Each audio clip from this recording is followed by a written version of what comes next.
তোর এত বড় অসুস্থ আর স্বামীর গায়ে হাত তুলাস? ফাড়া দিছে কিনলে তোর শরীরে কি হাত নাই?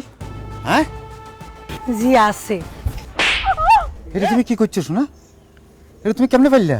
আন্নে আর স্বামী, আন্নের আদেশ পালন করাই তার দায়িত্ব। আন্নে আরে বলছেন আই কইছি। ভাইয়া কি গো? এই এনো একখানা সই করি দে। সই করা লাগবো? আচ্ছা সই করলাম অসুবিধা নাই, কিন্তু ইয়ান দি খারান হ্যাঁ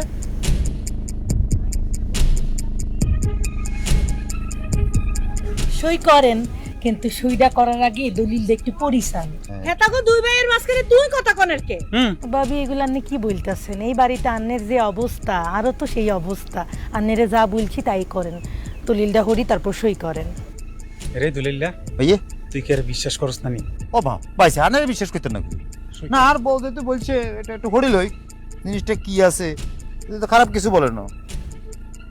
আমি মোহাম্মদ দেলার হোসেন দুলাল, পিতা মৃত আলী হোসেন, মাতা মাজু খান এবং সাং হাসনহাট, থানা বেগমগঞ্জ, জেলা নোয়াখালী, সজ্ঞানের নিঃসম্মতিক্রমে কারো প্ররোচনা ছাড়াই স্বীকারোক্তি প্রদান করতেছি যে আমার পৈতৃক সূত্রে প্রাপ্ত মাইজদি বাজার সংলগ্ন দুইটি দোকান বিক্রি বাবদ আমি আমার আপন একমাত্র ভ্রাতা মোহাম্মদ আনোয়ার হোসেন আলালের নিকট থেকে আমি নিজ পরিবার প্রয়োজনে বিভিন্ন সময় 10 লক্ষ টাকা গ্রহণ করিয়াছি।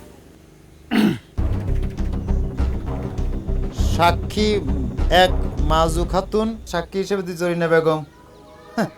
বাহ বাহ ভাইজান, কি চমৎকার জিনিস লেগে লিয়ে আইছো। আর মা তুই সাক্ষী করছো, তুই সাক্ষর দিছো কোন সময়?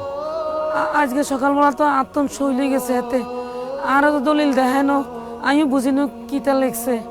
এরে আলাইল্লা তুই এই কামটা কেমনি করলি? তো ছোট বাইল্লাকে তুই এত বড় বেইমানি করলি? তোমার মতো বাটফারি, তুই তোর বউ সাক্ষী দিছো ঠিক আছে, তুই মার সাক্ষী লই আলোকে বাটফারি করলে গেলে ভাই। রে মুখ সামলায় কথা কই দুলিল্লা। ও মা দেখছো নি মা, শরীর মার বড় গলা চিন্তা করছো নি মা? তুমি খালি আর বড় যদি না হইতা, আজকে খালি তুই আর বড় ভাই না হইতো, তোমরা আমি কিনতাম কি কইতি? কি কইতি তুই? কি করতাম সেটা এখন বললাম না, বলবো যে এগুলার কোনোদিন যেন আমার সামনে না আনো থাকে জানো। খবরদার ভাইজান, আর স্বামীর গায়ে একটা হাত তুলবেন না। এই তোর এত বড় অসুস্থ আর স্বামীর গায়ে হাত তুলাস? ফাড়া দিছে কিনলে তোর শরীরে কি হাত নাই? হ্যাঁ জি আছে। রে এই তুই এখন মাফ কর, তোর বউরে সামনে দে। ভাইজান খবরদার, আপনার একটা কথা বলে দিতাছি, আই ভুলি যাবো যে আন্নার বাসুর না আর স্বামীর শুধু আর একটা আন্না গালি দিচ্ছেন। আর স্বামী আদেশ করলে দুনিয়ার এমন কোনো কাম নাই যেটা আই করতে চাইতাম না।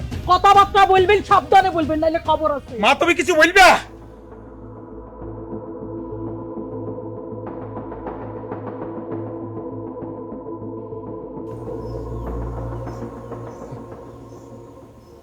এটা তুমি কি করছো শোনা?